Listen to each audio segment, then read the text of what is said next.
ആ ഒരു തീരുമാനം നവാസിന്റെ ജീവൻ തന്നെ എടുത്തു കളയുമെന്നുള്ള കാര്യം അദ്ദേഹം മനസ്സിലാക്കിയില്ലായിരുന്നു. കലാഭവൻ നവാസിന് വേദനയോടെ യാത്രാമൊഴി. ആലുവ ടൗൺ ജുമാ മസ്ജിദിലാണ് നവാസിന്റെ ഖബറടക്കം നടന്നത്. പൊതുദർശനത്തിൽ ഒട്ടനേകം പേരാണ് അന്ത്യാഞ്ജലികൾ അർപ്പിച്ചത്.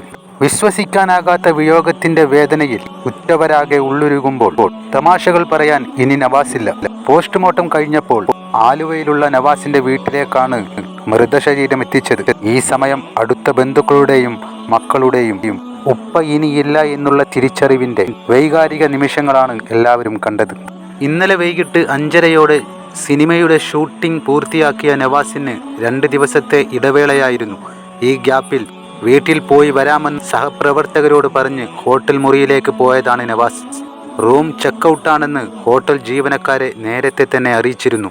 മുറിയിലേക്ക് പോയി മണിക്കൂർ 1 കഴിഞ്ഞിട്ടും നവാസിന്റെ മടക്കം കാണാത്തത് കൊണ്ടാണ് ഹോട്ടൽ ജീവനക്കാർ നവാസിനെ തിരിഞ്ഞ് മുറിയിലേക്ക് പോയത്. മുറി തുറന്നവർ കണ്ടത് നിലത്ത് പാതി ജീവനോടെ കിടക്കുന്ന നവാസിനെ. പോസ്റ്റ്മോർട്ടം റിപ്പോർട്ടിൽ പറയുന്നതിങ്ങനെ: നവാസിന്റെ മരണകാരണം ഹൃദയാഘാതം തന്നെ. നേരത്തെയും ഹൃദയാഘാതമുണ്ടായതിന്റെ ലക്ഷണങ്ങളും കണ്ടെത്തി. നവാസിന്റെ തലയിൽ മുറിവുണ്ടായിരുന്നു. നവാസ് മുറിയിൽ നിന്നും ഹൃദയാഘാതമുണ്ടായതിനെ തുടർന്ന് ആരുടെയെങ്കിലും സഹായം ലഭിക്കുന്നതിന് വേണ്ടിയുള്ള പരിശ്രമത്തിനിടെയാണ് അവിടെ കുഴഞ്ഞു വീണത്. ഈ വീഴ്ചയിൽ അദ്ദേഹത്തിന്റെ തല തറയിലടിച്ചു എന്നാണ് കരുതപ്പെടുന്നത്. പരിചയക്കാരോടെല്ലാം ചോദിക്കുകയാണെങ്കിലും ഒരു ഭാവം പോലും നവാസിന്റെ കാര്യത്തിൽ ആർക്കും വേദനകൾ ഉണ്ടാക്കിയില്ല എന്നുള്ളതും വേദനയോടുകൂടി തന്നെയാണ് അവർ പങ്കുവെക്കുന്നത്. തൻ്റെ വീട്ടിലേക്ക് പോയി താൻ ജീവന് തുല്യം സ്നേഹിക്കുന്ന തൻ്റെ ഭാര്യയെയും മക്കളെയും കാണണം എന്നുള്ള ഒരൊറ്റ ആഗ്രഹത്തിൽ റെഡിയായി യാത്രക്ക് ഒരുങ്ങാൻ നിൽക്കുന്ന ഇടയിലാണ് നവാസിന് ഈ വിയോഗമുണ്ടായത്. പോസ്റ്റ്മോർട്ടത്തിൽ പറയുന്നു, നവാസിന് മുമ്പും ഹൃദയാഘാതമുണ്ടായി എന്നും ഷൂട്ടിംഗ് വേളയിലാണ് ഇത് സംഭവിച്ചതെന്നാണ് നടൻ വിനോദ് കോവൂർ പങ്കുവച്ച സാമൂഹ്യ മാധ്യമ കുറിപ്പിൽ ചർച്ചയാകുന്നത്. സിനിമാ സെറ്റിൽ വെച്ച് നവാസിന് നെഞ്ചുവേദനയുണ്ടായി. ഡോക്ടറെ വിളിച്ച് സംസാരിച്ച ശേഷം ഷൂട്ടിംഗ് ബുദ്ധിമുട്ടാവണ്ടെന്ന് കരുതി ആശുപത്രിയിൽ പോകാതെ അദ്ദേഹം അവിടെ തുടരുകയായിരുന്നു എന്നാണ് വിനോദിന്റെ കുറിപ്പിലുള്ളത്.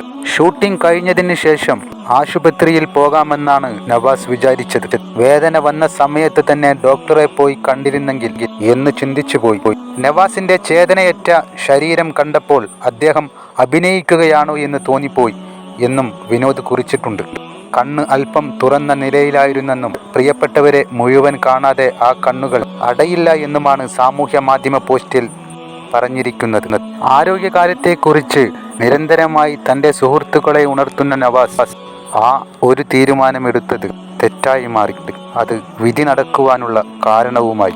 വരുന്ന വിധിയെ തടുത്തു നിർത്താൻ ഒരിക്കലും നമുക്കാകില്ലല്ലോ.